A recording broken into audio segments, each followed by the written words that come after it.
Kamusta mga kapatid? God is good? All the time? Amen, amen. And ang ganda po na pag-uusapan ngayon natin. Medyo mahaba siya. Pero, sa mga kagandang tingin.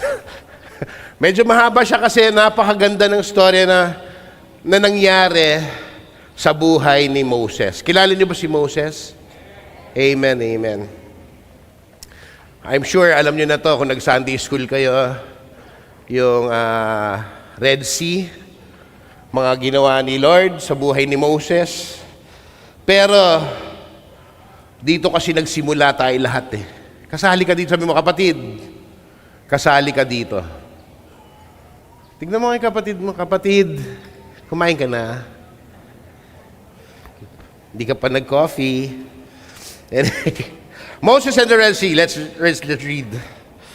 Moses and the Red Sea. That's in Exodus 14. I'll just skip some verses kasi alam nyo na naman yung storya. Pero nandito na tayo sa highlight ng adventure ni Moses and the Israelites. Then the Lord said to Moses, "Tell the Israelites to turn back and encamp near Piharoth, between Migdol and the sea. They are to encamp by the sea, directly opposite Baal-zephon. Pharaoh will think the Israelites are wandering around the land in confusion, hemmed in by the desert, and I will harden Pharaoh's heart, and he will pursue them." Ito, conversation to ni Lord sa ni Moses. "But I will gain glory for myself through Pharaoh and all his army, and the Egyptians will know that I am the Lord." So the Israelites did this. Ang nangyari po kasi dito, eto na po yung fast forward na tayo, nakipag-bargain na si Moses with Pharaoh na let my people go. Napanood niyo na ba yan? Let's watch this video. Walang video. Ito po yung time na mga Israelites, humihingi na sila ng tulong sa Diyos. Hindi na nila kinakaya yung slavery ni Pharaoh. Naakala nila, hindi ganun yung ma-experience nila. Minsan ba na-experience nyo yun? Slave kayo ng kung ano? Naubo tuloy si brother. Minsan tayo, nararamdaman natin parang slave. Malalaman natin mamaya. When the king of Egypt was told that the people had fled, Pharaoh and his officials changed their minds about them and said, "What have we done?" Ito na kasi. Ito na yung maraming nangyari challenges kay Pharaoh. Yung River Nile, laging dugo. Yung anak niya namatay. Basahin nyo na lang. Ito na kasi yung pinaka-final countdown eh. Sabi ni Pharaoh, "Sige na, umalis na kayo dito. Doon na kayo sa Diyos nyo. Pumapayag na ako. Basta umalis na kayo dito." So natuwa si Moses. Eto na yon. Aalis na sila sa kamay ni Pharaoh, sa mga Egyptians. Kaya lang, nag-iba isip ni Pharaoh. Naku, mali yata yung desisyon natin. Eto na. He took 600 of the best chariots along with all the other chariots of Egypt, with officers over all of them. Sabi niya, mali yung naisip ko. Habulin natin sila, patayin. Gawin nating slave sila ulit. The Lord hardened the heart of Pharaoh, king of Egypt, so that he pursued the Israelites, who were marching out boldly. The Egyptians, all Pharaoh's horses, chariots, horsemen, and troops pursued the Israelites and overtook them as they camped by the sea near Pihahiroth, opposite of Baal-zephon. As Pharaoh approaches, the Israelites looked up. There were the Egyptians marching after them. They were terrified and cried out to the Lord. They said to Moses, eto na. Bitinin ko muna. Minsan kasi, okay na di ba? Okay na Haalis na tayo Iiwanan na natin yung slavery. Saan ba kayo pala minsan nagiging slave? Sa pagkain lang? Nakatingin na naman kayo sa akin. Saan kayo nagiging slave? Sino nagiging pharaoh nyo? Alam ko, lahat tayo, to be honest, taas nyo kamay nyo kung nagiging slave tayo ngayon ng cellphone. Hindi pwedeng 16 gigabytes lang ang nyo. Kailangan nakaram. Sino dito slave ng cellphone? Yung hindi ka mabuhay pag walang cellphone. Yan ang pharaoh natin lahat. Kami nga nung anak ko pareho kasi kaming promotion, Gomo. Naka-Gomo kami. Gomo, baka naman. Ang tagal nung load. Tagal. Yung 350 namin, hindi ko na babanggitin ilang buwan, baka malaman nila, baka glitch yan. Basta ang tagal. Tagal nung load namin. Alam nyo, isang araw, bigla kaming nawalan. Si Justy, sabi, nagko-compare kasi kami, Daddy, ilan na lang load mo? Sabi ko, mga ano pa to? Meron pa akong 20 gig pa. Daddy, ako 31 gig pa. Salamat po, Bishop Vicky, sa sponsor. Tapos, nung 2 weeks, Daddy, ilan na lang load mo? Sabi ko, bakit 5 na lang? Naku pala. Naiwan ko pala yung phones ko sa bahay. May mga gumalaw, alam mo na, internet. So 5 na lang. Alam mo, tapos tinanong ko kay Josh, ilan na lang sa'yo? Naku, Daddy, ano na lang ako, 0.5. Naku, sabi ko, kita mo yung mukha, ano ko, Daddy, 0.5 na lang. Slavery? Anyway, example ko lang. Ang slavery kasi, hindi naman, yung unang panahon ng slavery, hinahagupit ka, inuutusan ka, hindi ka pwedeng gumalaw kung wala yun. Ngayon, iba na slavery ngayon. Kung wala sa kamay mo, malungkot ka. Kung wala kang nasasalat, bad trip ka sa maghapon. Kung walang nag-notify at nagpa-Gcash, wow! Hindi na naman nagbayad. Ako. Yun ang mga slavery natin ngayon, tama? Ginajudge ko kayong lahat, kasama ko. Yung iba naman, nagiging slave tayo ng panahon. Sila Pharaoh, slave nila ang Israelites.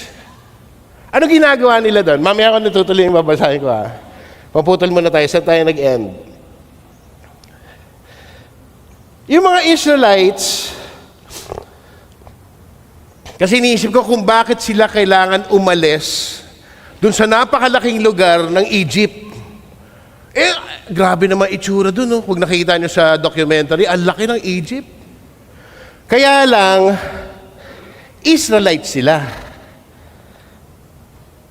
Ito ang nararamdaman nila. They were slaves. The Israelites were forced into hard labor. Trabaho ng trabaho. Ulitin ko, parang walang naman Yung mga Israelites, trabaho ng trabaho. Di naman nagkakapera. Nauubos sa load. Nauubos sa pantaya. Nauubos sa sangyup. Kaya trabaho ka ng trabaho. Pawis ka ng pawis. Sunday. Sige na nga, mag-church na ako. Oops, judgment. Judgment. So, pinapatrabaho sila. Number 2, oppression. They were treated cruelly by taskmasters.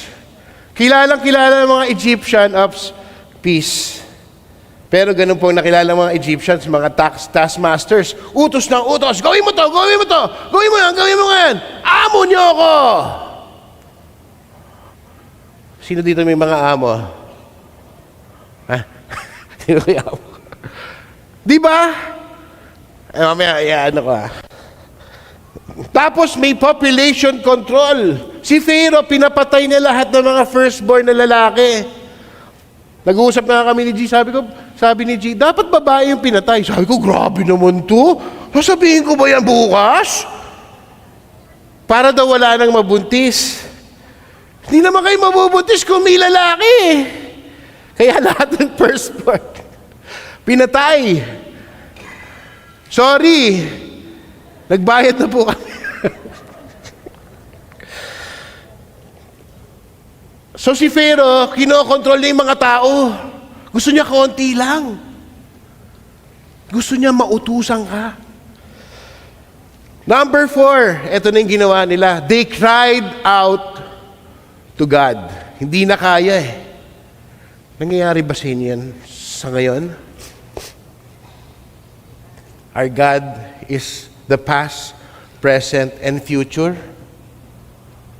Nangyayari ba sa atin ngayon?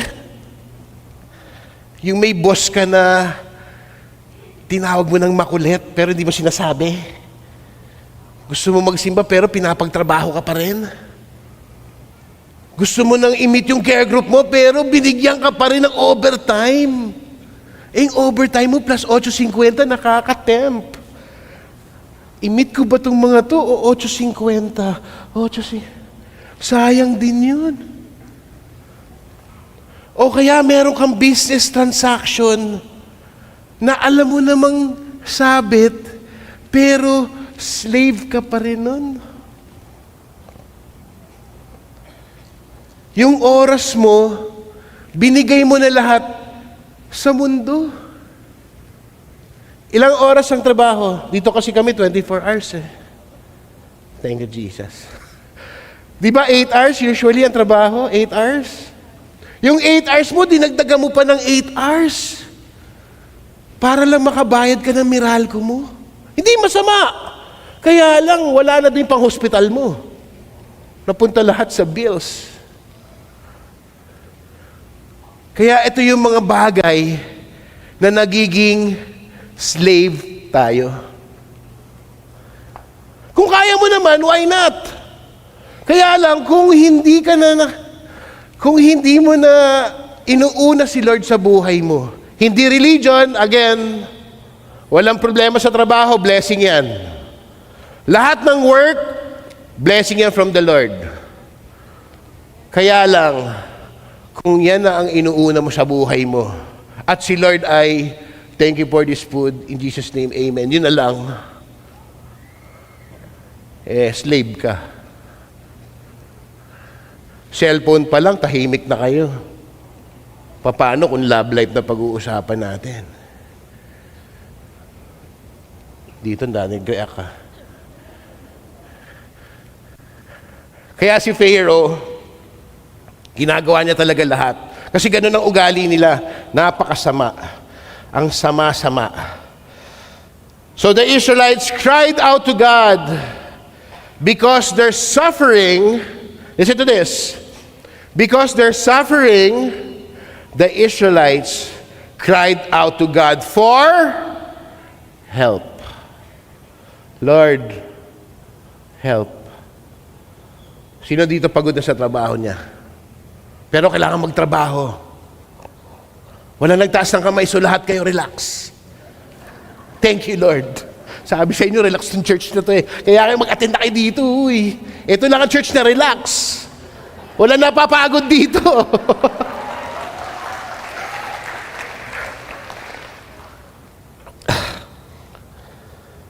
Ito na po. Kaya lang, akala mong free ka na. May humabol pa. Ito na po. Andito na tayo sa main story.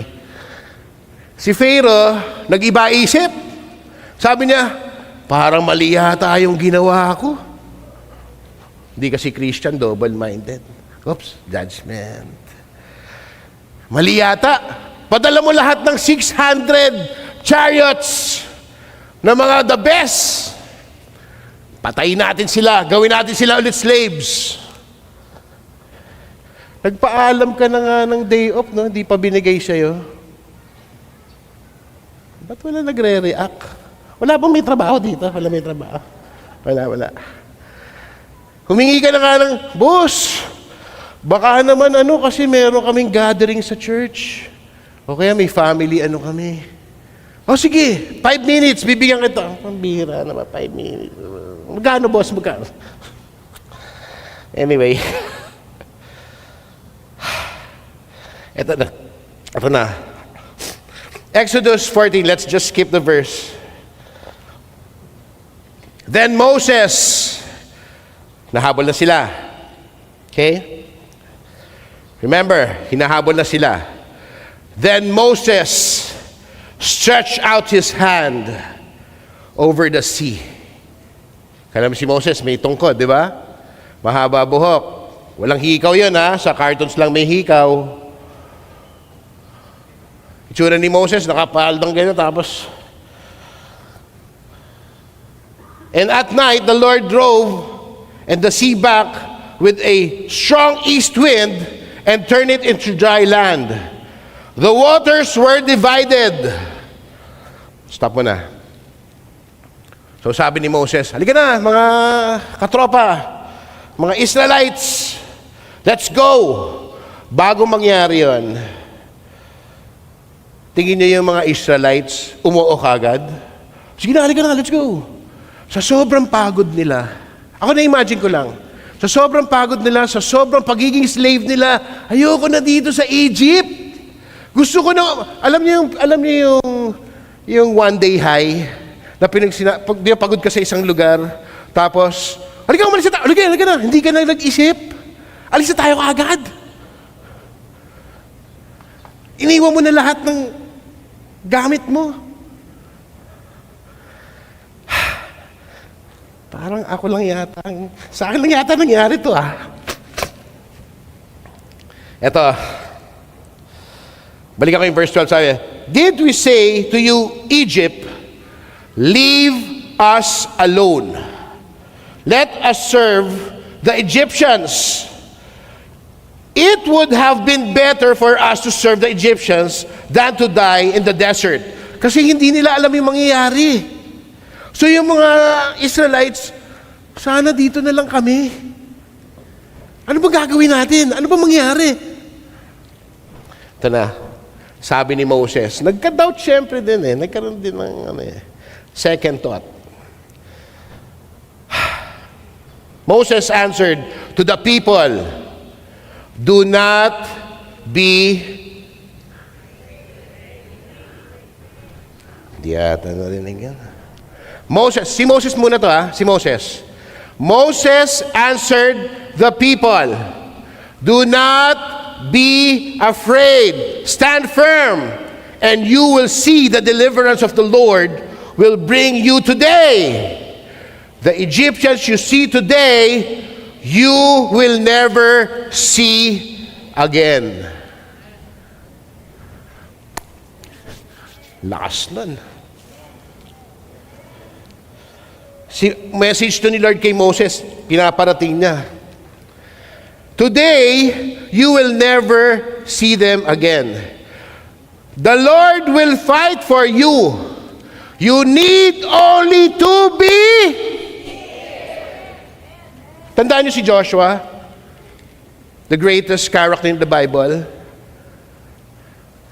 Si Joshua, di ba? Nag-ingay ba sila? Nagplano ba sila ng masama? Ano ginawa nila Joshua? Nag-march quietly. Ang be still, it doesn't mean na wala kang gagawin. Kasi ang sa Kristiyano, pero hindi rin ang ibig sabihin ng still, hindi ka don't move. Don't move. Ang ibig sabihin ng still, you have to put your trust in the Lord. Pero, action ka pa rin. Ang weird, no? Ang weird. Kaya nga yung title ko, Be still and move on. Ito na. So, ang be still, it means you have to trust the Lord sa lahat ng gawain. Put your trust in Him, in His power, in His might. Be still that know that I am God. Ito ibig sabihin, relax ka, tiwala mo, you surrender. Being still means stopping your own efforts. Quiet your fears and recognize God's power. Pag na-recognize mo ba yung God's power, di ba parang kang, anak. Di ba? Pag narinig mo na yung anak. It is a reminder to trust that God is in even when life feels chaotic.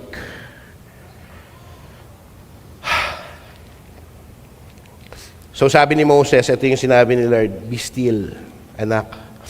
Relax. Pagkatawalaan mo ako. So sinabi na niya yun, di ba? Ito na. Then the Lord said to Moses, why are you crying out to me?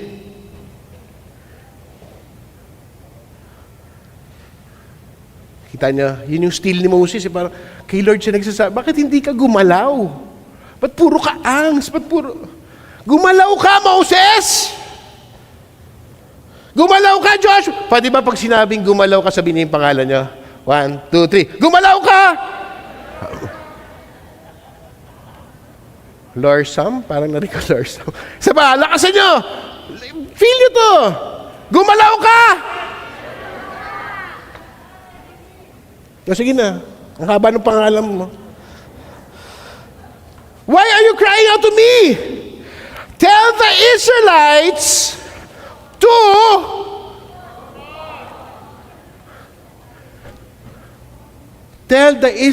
to move on. Huwag na puro kwento. Action na tayo.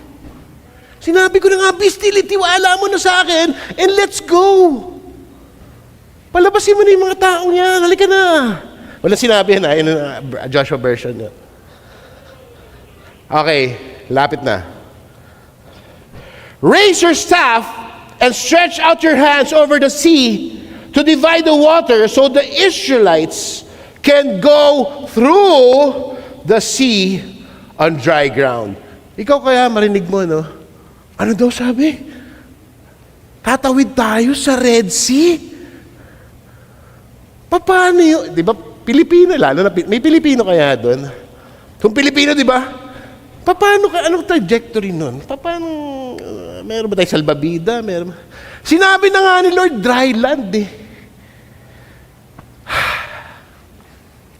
Diba? Lagi sinasabi ni Lord, panalo ka na, anak. Wala pa man, panalo ka na. Ito na, medyo mabagal ang pacing, pero pakinggan nyo to. Ito na. Na-excite kasi ako eh. So, be still and move on. Yan sa verse 13 to 15. Be still. Sabi mo sa sarili mo na lang. Pag may sitwasyon ka, pag yung pambayad sa Meralco ay nabitin ng 3 araw, syempre, move on. Gumawa ka naman ng paraan. Hindi ka lang be still, trust in the Lord, trust in the Lord. Tapos wala na lahat ng ilaw mo, trust in the Lord. Gumawa ka naman ng paraan, gumalaw ka naman. Tumawid ka naman sa Red Sea mo.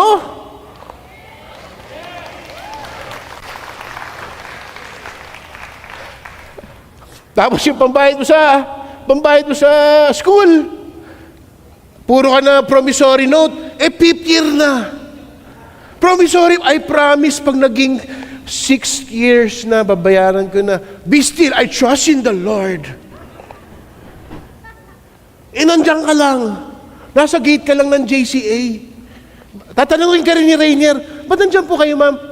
Be still and trust in the Lord. Maganyan ka pa.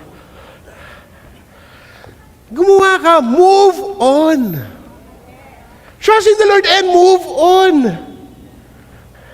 Ito nga, may kwento po ako sa inyo. Kunikilipan nyo. Nung si Daddy po, nung kinuha na si Daddy sa heaven, parang nakikita ko si Mami, malungkot. Siyempre, asawa eh. Nawala. Alam niyo po, natuwa po ako sa nanay ko. Hindi mo ito alam kasi ina-observe kita eh, nakaganon ako eh. Tinitingnan ako reaction ng nanay ko kasi siyempre, ilang years sila, mag-50 years na sana sila. Pero talagang time mo na. Time mo na. Tuwan-tuwa ako sa nanay ko. Umiiyak siya, pero hindi siya nagmumukmuk. Pero okay lang, hindi ako sinabing mali yun. Wala ako sinabing mali yun. Nikwento ko lang yung nanay ko. I'm sure pag siya lang mag-isa nun, Jonathan! Jonathan! Nakikita ko siya, be still. Lalo na nung wake, ang dami nagpunta, na-overwhelm kami. Sabi ko, wow! Nalagpasan namin si Ninoy sa flowers. Magkano isang flower? Diba? Tapos nakaka-overwhelm. Tapos lahat ng friends nagpunta. Pero si Mami talagang, lahat kinakausap na. Pero after the night na wala ng tao, nakikita ko siya, be still. Kasi syempre nawala si Bishop. What's next? What's next? Alam kagad niya kasi nag-usap sila ni Lord. Yung tiwala niya kay Lord, 100%. At nag-move on.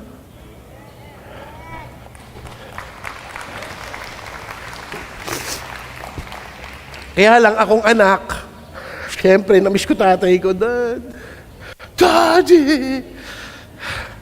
Nakakamiss kasi pag kami namatayan kang ano eh, di ba? Si Tita Linda nga eh. Sabi, Tita Linda, kamusta po? Be still and move on.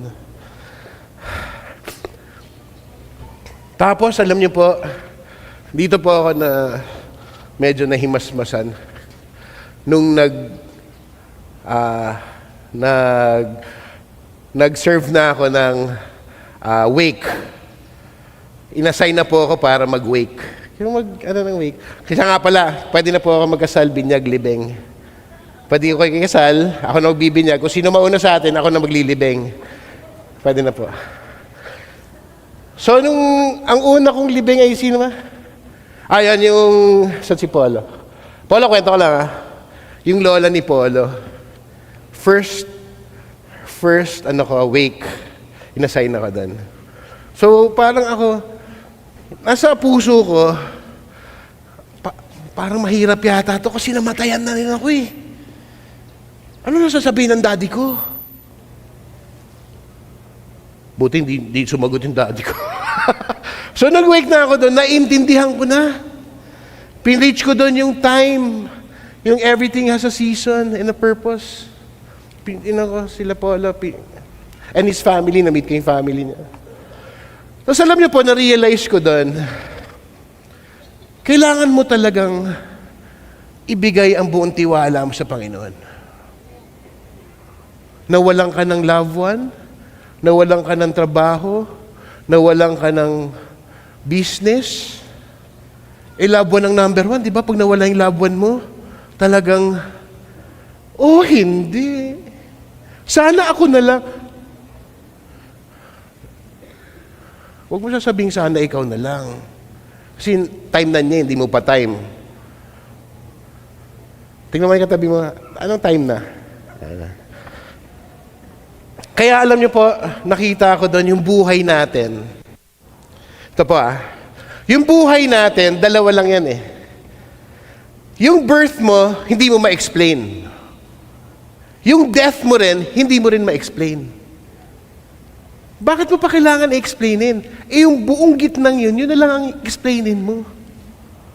Kaya itong mga Israelites, hindi nila maintindihan kung bakit tayo tatawid sa Red Sea.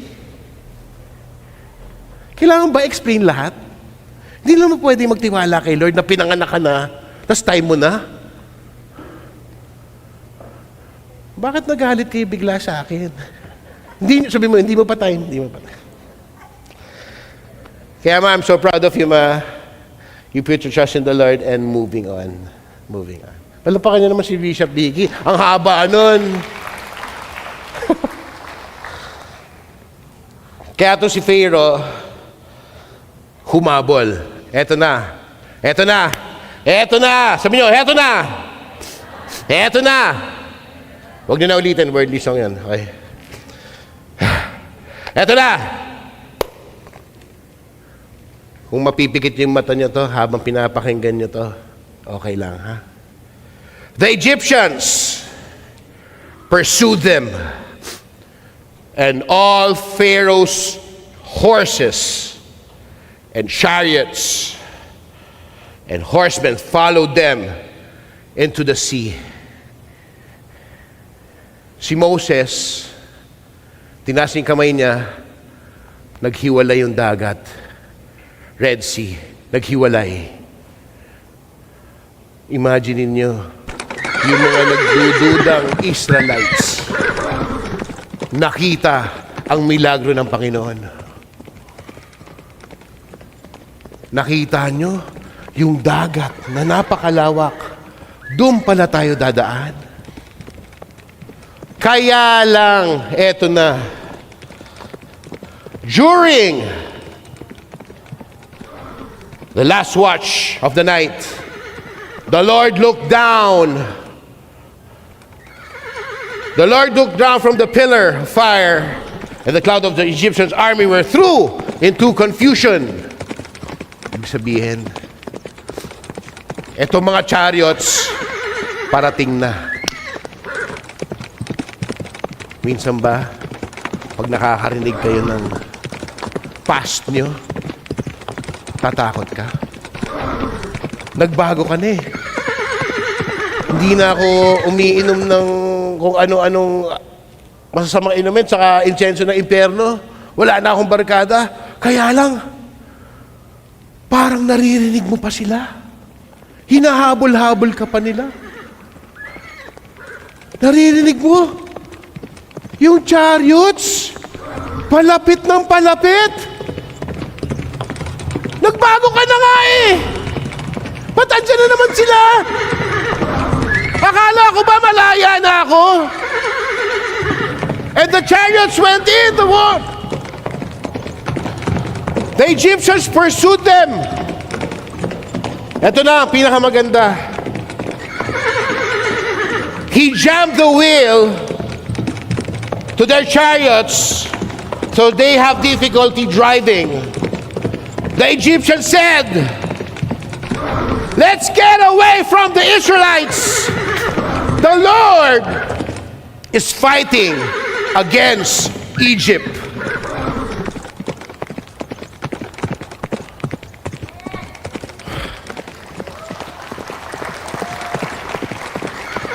The Lord is fighting against Egypt.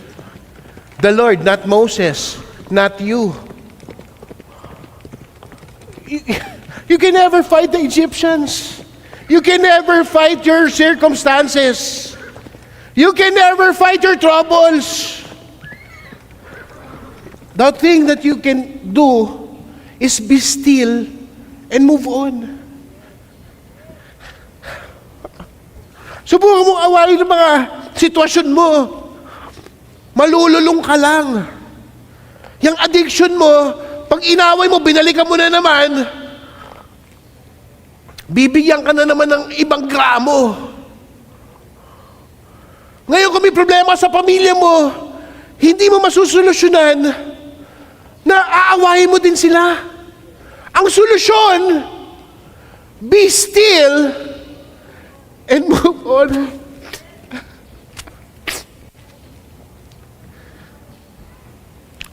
Sa bawat sitwasyon ng buhay natin, lalo na kilala mo na si Lord, be still and move on.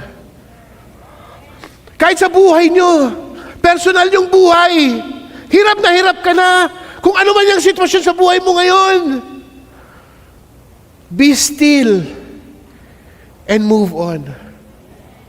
Now, Pharaoh, it represents your past. Across the Red Sea is your future. The Red Sea that God opened for you is your present. So habang binuksan ni Lord ang dagat para sa iyo, makawala ka lang sa past mo. Ngayon, alam mo kung bakit may chariots? Tapos, sinabi, di ba, si Lord, may kinalaman si Lord kung bakit sumugod yung mga Egyptians? Kasi, ang tagumpay mo ay glory niya. Ang pagtakas mo dun sa past mo, glory niya. Yung tinalikuran mo na yung dating ikaw, yung slave ka nung kung ano man yung slave na yan, ikaw lang nakakaalam niyang kapatid kung anong nakakapagpa-slave sa'yo. Tandaan nyo, ang slavery, alipin ka ng bagay na ito. Ngayon, ikaw lang nakakaalam niyang kapatid. Ang ginawa ng Panginoon, hinarden niya ang puso ni Pharaoh. Total, masasamang tao na naman sila eh. God hardened Pharaoh for His glory. Nakot siya? Dapat, si Lord pa rin ang bida dito. Hindi tayo. Pero gusto ni Lord, okay ka. Andito tayo sa present. Kaya nga binuksan na niya yung dagat para sa'yo. Grabe, yung pagmamahal ni Lord. Nung bago yung dagat, sa gabi, meron silang fire. Sa araw, may clouds. Hindi pa ba pagmamahal ni Lord yun? Tapos, dagat lang naman ang binuksan para sa'yo. Para iwanan mo na yung past mo.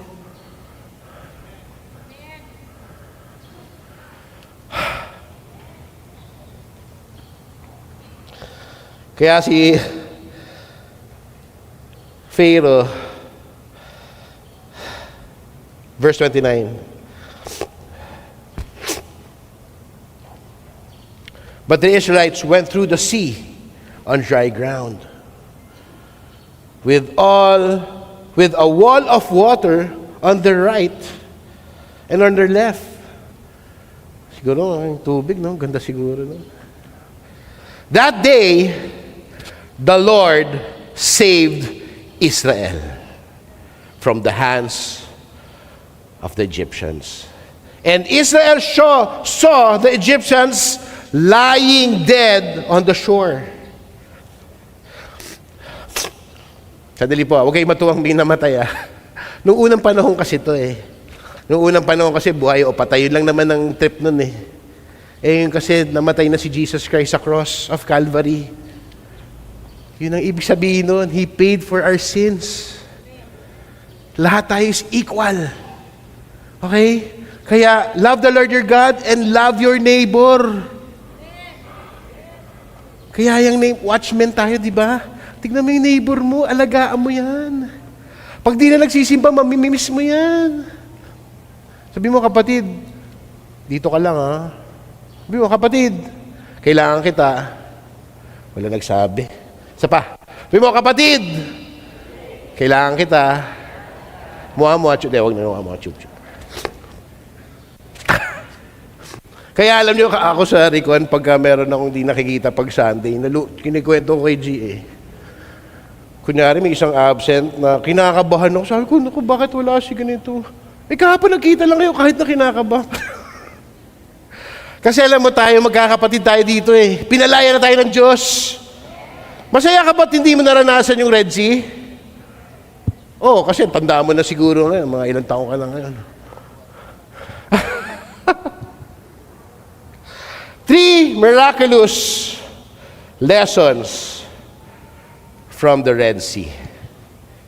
Number 1, trust in God's power. When the Israelites were trapped between Pharaoh and army, the Red Sea, they were afraid. normal ang maging matatakutin. Normal. Hindi ko sinasabing okay. Normal. Ipis nga lang, makakita ka, di ba? May kaibigan akong gano'n, hindi ko nasabihin ko sino. O sige, ako yan. Makakita ka lang ng ipis, di ba? Parang, ew, ay. Normal ang may fear. Normal. Kasama yan sa pagkatao mo. But Moses reminded them to trust in God. Kaya nga kailangan tiwala mo sa Diyos eh. Para yung normal mong fear, hindi na maging normal. Maging faith na. Fear erased then faith. Exodus 14:14, the Lord will fight for you. You need only to be. Number 2, obedience brings miracles. Gusto niyo magkamilagro sa buhay niyo? Ikaw muna, sumunod ka muna sa Diyos. Pag sinabi ni Lord na tama na yung 1 kilong lechon, tapos problema ka na, heart attack ka, tama na. Tumigil na ako, ma. Pag sinabi ng nanay mo, that's too much sweet. Paano mas-sweet ako? Tama na.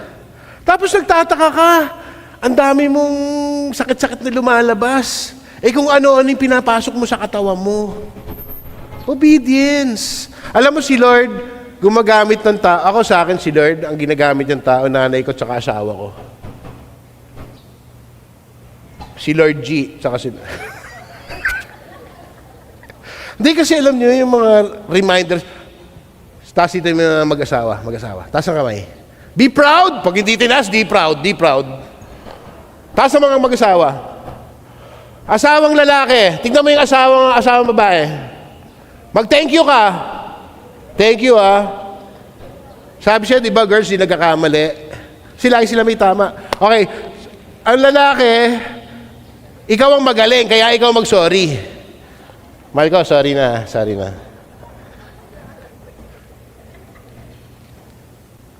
Kaya alam nyo, obedience brings miracles. Number 3, God makes a way. Ito naman tayo.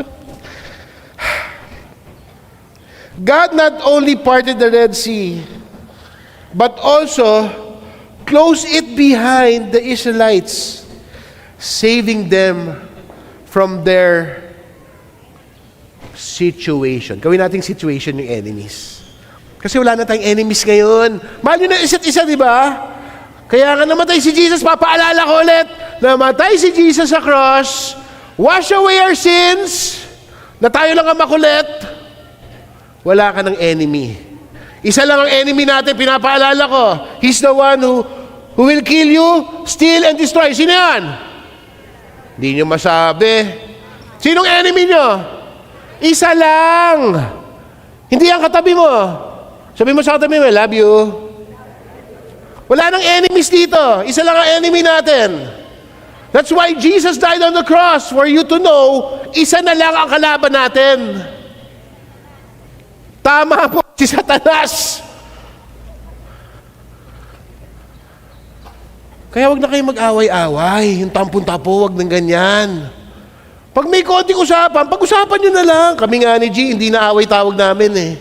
Discussion. For 1 week. Pag umabot ng 1 week, ano tawag doon? Seminar. Pag lumagpas ng... Pag lumagpas ng 1 month, alam mo ang tawag doon? Praise Fest. Kaya wala na tayong kaaway. Kaya wag niyong hayaan ang demonyo. Wag niyo siyang payagan na to kill you, to steal you, and to destroy you. Ikaw lang makakakontra nun sa tulong ni Lord.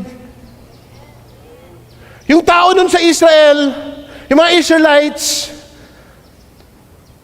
wala silang magawa nun, di pa kasi nila alam eh. Pero ngayon alam nyo na namatay si Jesus sa krus ng Kalbaryo para lang sa'yo. Ang dami natin dito. Tinuturo ko kayo, yung 3 balik sa akin. Para lang sa'yo, namatay si Jesus. Huwag niyong abusuhin ang pag-ibig na binigay niya sa'yo. Gumawa na siya ng paraan para makatawid ka sa past mo. Makalayo. Wala kang magagawa sa past mo, hindi mo wala. Sabi ko siya, talo ka. I've been there. Hindi ko nakakwento, judge nyo naman ako. I've been there. Ako, grabe. Kahit balik ka na ng balik sa past, para yung, anay. Unti-unti kanyang, alam mo yun, hindi nga lang ako pumayat, pero yung ugali mo mag-iiba, angal ka ng angal, puro ka ganito, ganyan, hindi ka nalang magtiwala sa Panginoon. May lang pa yun hindi ka na lang. Dapat wala kang lang eh. Kaya lang Pilipino tayo eh. May tayo sa lang, sa daw. Ano ba? Sabi daw ni Jesus, parang walang tiwala. Kaya pag mag-quote kayo, tanggalin niyo yung daw. Doubt yun. Sabi ni Jesus, panalo ka na. Nakawala ka na nga. Alam mo bakit? Kasi God will make a way where there seems to be no way. He works in ways we cannot see. He will make, say your name, a way for ni. Lahat kayo si ni. He will be my guide, drawing closer. Kalimutan ko na. To His side, with love and strength for each new. Yung nangyari kay Moses, that's another day. Kasi it took them night, and day. God will make a way. Let's all stand up.